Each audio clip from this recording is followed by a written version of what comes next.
Today we have a question from Ryan in Michigan. Ryan asks, are Facebook and Twitter signals part of the ranking algorithms? How much do they matter? Interesting question, so let's try to walk through this a little bit. Facebook and Twitter pages are treated like any other pages in our web index, and so if something occurs on Twitter or occurs on Facebook and we're able to crawl it, then we can return that in our search results. But as far as doing specific work to sort of say, oh, you have this many followers on Twitter or this many likes on Facebook, to the best of my knowledge, we don't currently have any signals like that in our web search ranking algorithms. And let me talk a little bit about why not.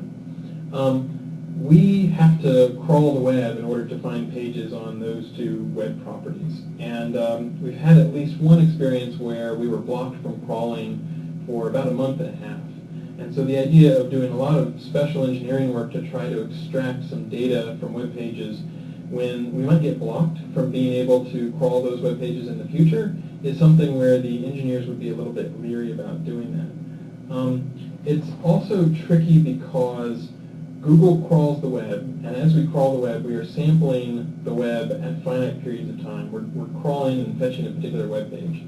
And so if we're fetching that particular web page, we know what it said at one point in time, but something on that page could change. Someone could change the relationship status, or someone could block a follower, and so it would be a little unfortunate if we tried to extract some data from the pages that we crawled, and we later on found out that, for example, a wife had blocked an abusive husband or something like that, and just because we happened to crawl at the exact moment when those two profiles were linked, we started to return pages that we had crawled. So because we're sampling an imperfect web, we have to worry a lot about identity when identity is already hard. And so unless we were able to get some way to solve that impasse where we had better information, that's another reason why the engineers would be a little bit wary or a little bit leery of trying to extract data when that data might change and we wouldn't know it because we were only crawling the web. So I'm not saying not to use Twitter or Facebook. I love to tweet. There's a ton of people who get a ton of value from both Facebook and Twitter. And I think that both of those services represent a fantastic avenue. It's a way to drive visitors and traffic to your site. It's a way to let people know about news related to you or your company or your website. So I think they're great ways to build up your personal brand. But don't necessarily assume that just because there's a signal on Facebook or Twitter that Google is able to access that. A lot of pages might be blocked, or there might be no follow-on links or something along those lines. It was funny because there was an SEO that said, okay, we see a lot of links on Facebook and those are the pages that rank well, but that's correlation, that's not causation.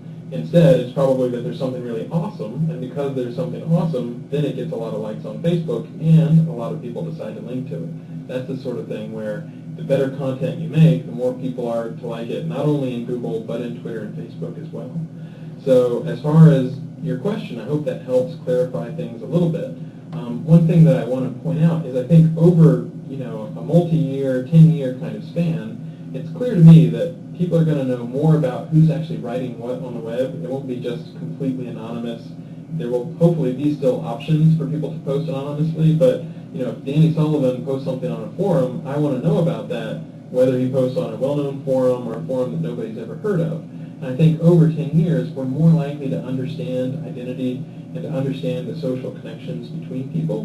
But at least for the time being, we have to deal with the web as it is and what we are allowed to crawl and what we can easily extract from that and count on being able to access in the future. So I hope that gives a little bit more context on the answer to your question.